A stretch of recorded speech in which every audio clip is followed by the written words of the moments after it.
Welcome to Xinhua Commentary. Today, let's talk about the elephant in the room, but no one has really called it out loud until now.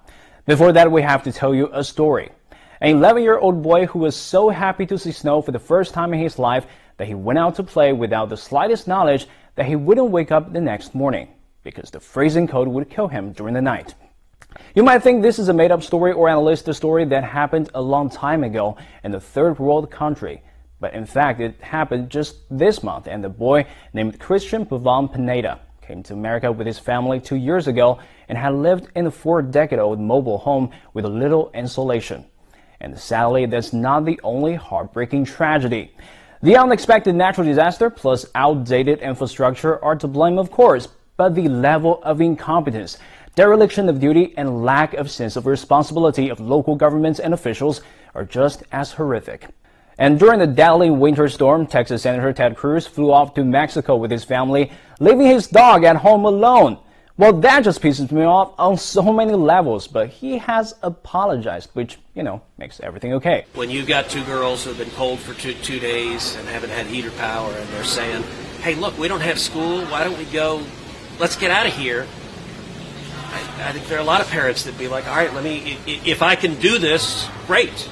That's what I wanted to do. Another apology comes from New York Governor Andrew Cuomo. He didn't do anything as bad as leaving his dog unattended. He simply underreported the number of COVID deaths among New York nursing home patients and then delayed sharing potentially damaging information with state lawmakers.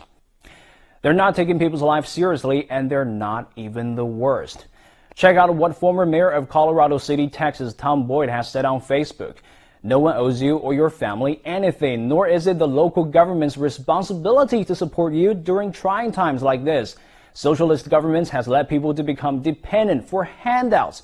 Anyway, thank you, Tom, for at least shouting out the truth that socialist society does care about its people.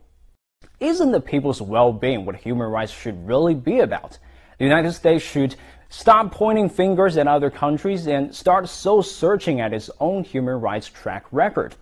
To mention just a few, education on coronavirus among the public is a total bust. Many still believe that the pandemic is a hoax.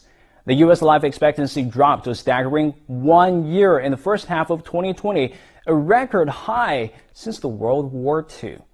Constant reverses in policies and positions impede progress and break consistency. And partisan rivalries makes it nearly impossible to respond with efficiency, and that costs lives. You think that's it? Listen to this. The American people should not be putting up with this. Your coverage is so slanted, it's got to stop. I'm tired of the biased media on both sides, left and right.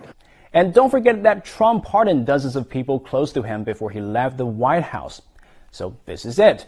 Justice is manipulated like a children's game, and the media crave for clicks and views at the expense of journalistic integrity and credibility. Those practices have long been toxic to the system that America's founding fathers came up with in the first place. Apart from so many failures on gun issues, racism, social equality, the sheer number of confirmed cases and deaths says it all. More George Floyds and kids like Christian will die if the United States doesn't start to look from within and think about what has gone wrong with its own human rights performance.